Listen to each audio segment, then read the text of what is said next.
পাখিটা সাধারণ পাখির মতো না, তার ডানায় ছিল নীল আর রূপারি আলো, চোখে ছিল যেন আকাশের গভীরতা। একবার ডানা ঝাপটালে সময় থেমে যায়। টুকটুকির গল্পঘর। অনেক দূরে পাহাড় আর নদীর মাঝখানে ঘেরা এক শান্ত রাজ্য ছিল। এই রাজ্যের সময় খুব গুরুত্বপূর্ণ ছিল। লোকজন সময় মেনে কাজ করত, সময় মেনে হাসত, সময় মেনে ঘুমাত।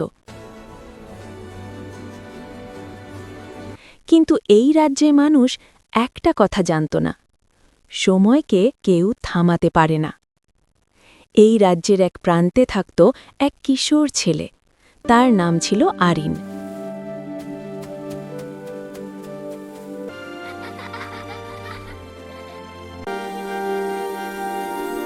সে খুব কৌতূহলী ছিল, সব সময় প্রশ্ন করত, সময় এত তাড়াতাড়ি চলে যায় কেন?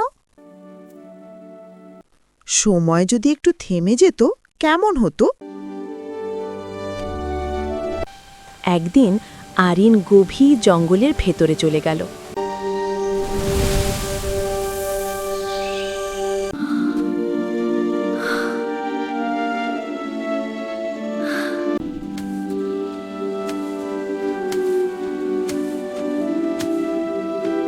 সেখানে সে দেখল এক অদ্ভুত পাখি। পাখিটা সাধারণ পাখির মতো না, তার ডানায় ছিল নীল আর রূপারি আলো, চোখে ছিল যেন আকাশের গভীরতা।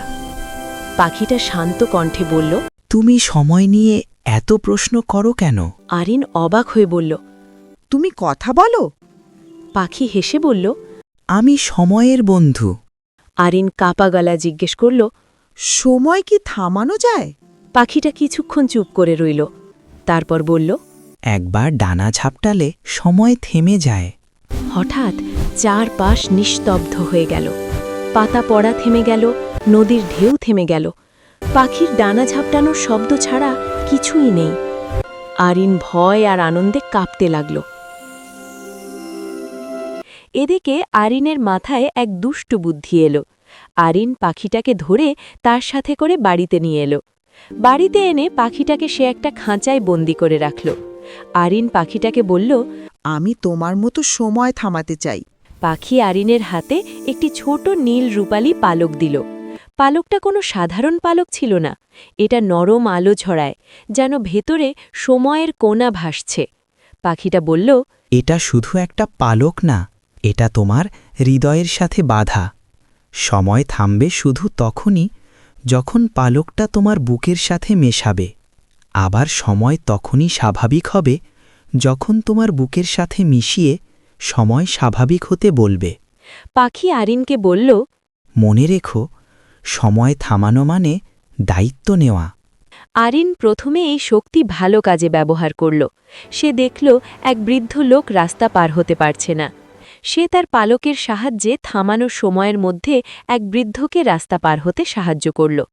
কিন্তু আরিন জানত না, প্রতিবার সময় থামালে পাখির শক্তি একটু করে কমতে থাকবে, কারণ পালক আসলে পাখির নিজের সময় শক্তির অংশ। বাইরের দুনিয়ায় সময় থামলেও পাখির শরীরের ওপর সময় জমা হতে থাকবে। এছাড়া আরিন এক ছোট ছেলেকে পাহাড় থেকে পড়ে যাওয়া থেকে বাঁচাল। এদিকে ধীরে ধীরে আরিনের মন বদলাতে লাগল। সে ভাবল, সময় যদি আমার কথা শোনে, আমি কেন দেরি করব? আমি কেন কষ্ট নেব? সে সময় থামিয়ে পরীক্ষার উত্তর দেখে নিল।